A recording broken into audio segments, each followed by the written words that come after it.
So I'm going to pop about a tablespoon of garlic oil in my pan. And to that, I'm going to add some onions that I've chopped up.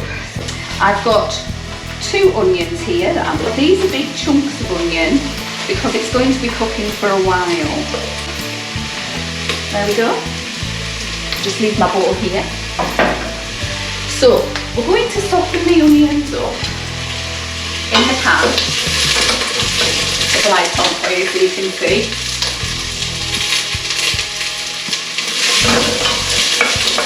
And if it's spitting a bit, turn it down slightly.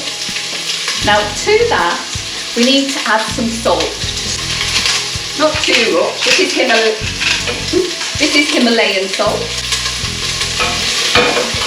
There we go. As I told you before, adding salt to the pan helps the waters come out of the fruit and vegetables that you're stir frying and stops it going too brown. So, the basis of a curry is that we start and we develop our flavours.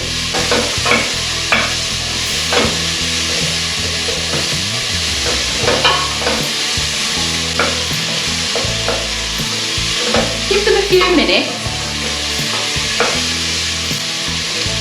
and then, and then what we're going to do is add some more veggies. Everything's coated in the oil. I can smell the onions, so that's good, and it's changed from an acidic smell to a slightly sweeter smell, which means they are cooking. So to this, I'm going to add some carrots, which I've got here. Now these are frozen carrots. I'm just going to pop them in. It's a bit like your triad of, what do you call it, a mille pois, is it, I think? Where you add carrots, celery and onions at the beginning to make the flavour. About 2 carrots there, same as onion. You can add more if you so wish. It's not, you know, it's your curry, not mine. And we're going to let them soften a bit. These have been going for a minute or 2 now, and they're starting to soften slightly. We just want them coated in oil and any excess water to sort of go away. To this, we're going to add some garam masala and some mild curry powder. So first up is the mild curry powder, which I'm going to put in about 4 teaspoons. So there's 1, 2, 3, a bit much, 4. Along with that, I'm going to put in some lazy garlic. You can use fresh garlic if that's what you want to do. That's not a problem. I'm going to put 2 of that in. 2 teaspoons. I'm going to swish it around. Stir it all in and let it dry up a little bit now. We want those flavours to really get into there. Now to that, before it gets too dry, what I'm going to add is 2 teaspoons, 2 to 4 teaspoons of garam masala. Now this is up to you how much you add. That's 1, 2. That's 2 teaspoons of garam masala. Get that in there. Everything's starting to soften up now. So what I'm going to pop in there as well is some sweet potato. I want the sweet potato to get the flavour of the spices. So in my sweet potato goes.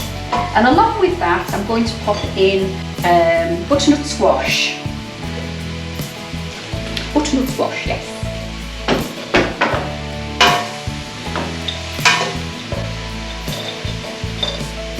Again, these have been frozen.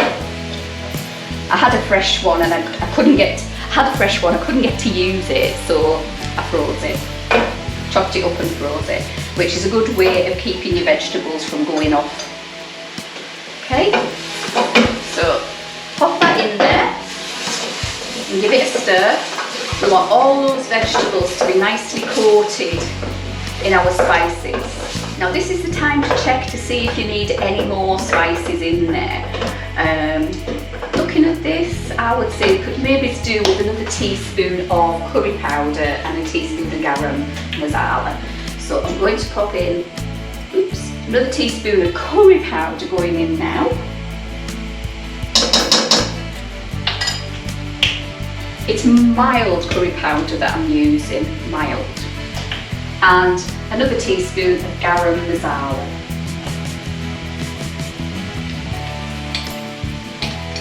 Don't want it to be bland, that's the thing.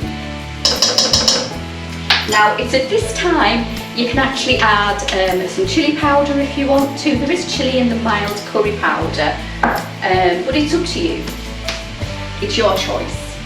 You can do it if you wish.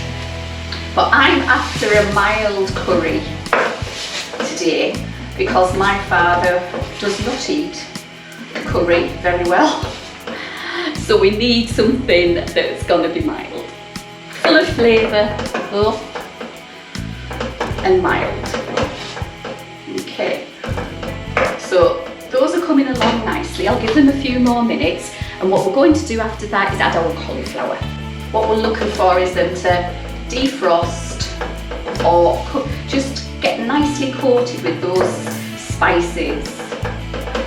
You're not about cooking them yet, we're alright with that, we don't want to cook them, but we do want to have them coated in the spices so that we get the spices right in. My onions, my garlic and butternut squash, sweet potatoes and carrots have been cooking now for a few minutes, so I'm going to add my cauliflower. They're just florets.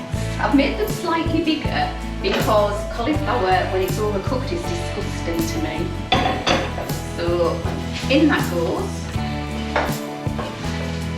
Let that get coated in that. Want all those lovely flavours in there. Okay. And then what we're going to add now, just pop that on top, is the apple. We're going to add soy sauce. In this instance, it's aminos, coconut aminos we use in here. And we're going to put in about 2 tablespoons, I think. Hang on a sec. There's 1 tablespoon. 2, which is equivalent to 4 teaspoons. 3,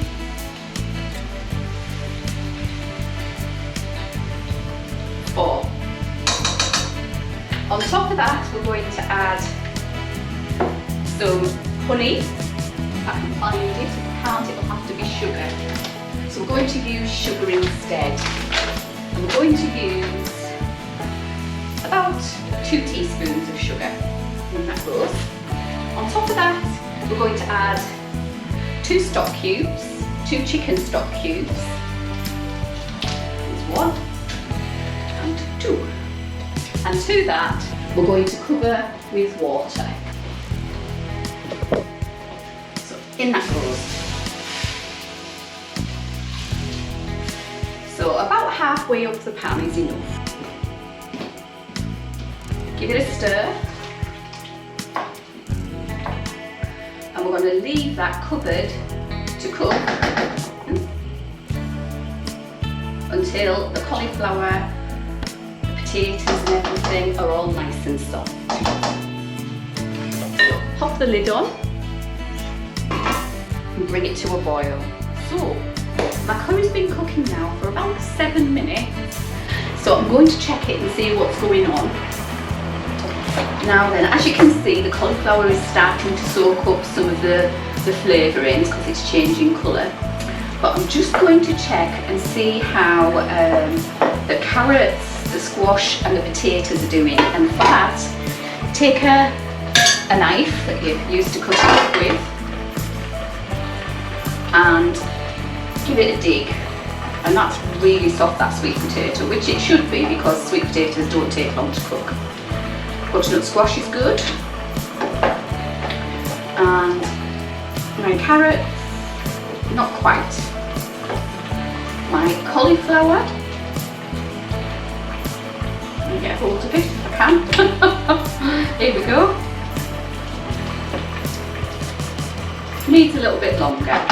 So, that in mind, I'm going to tip in a can of light coconut milk.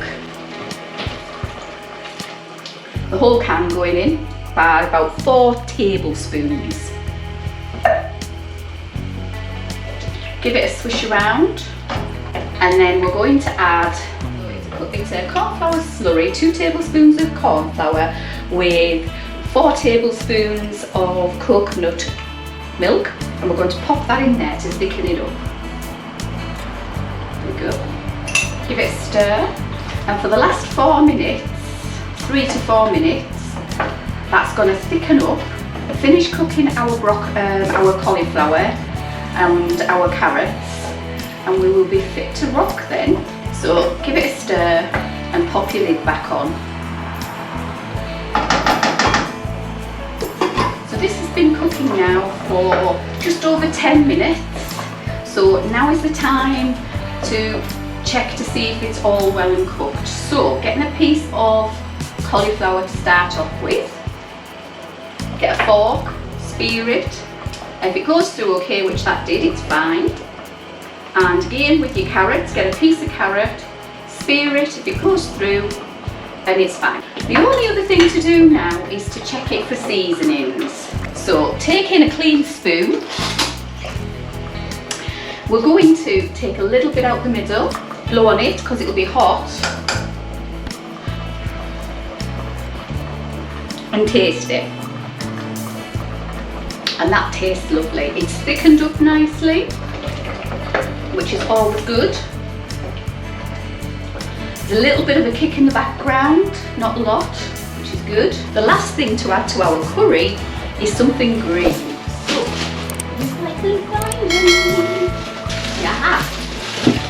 You can use green beans, peas, anything green you want. Broccoli, whatever. Just pour a load of peas in, give it a stir, and then switch it off. Don't boil your peas forever, they will cook in the residual heat that is in there. And that is my vegetable curry. Enjoy!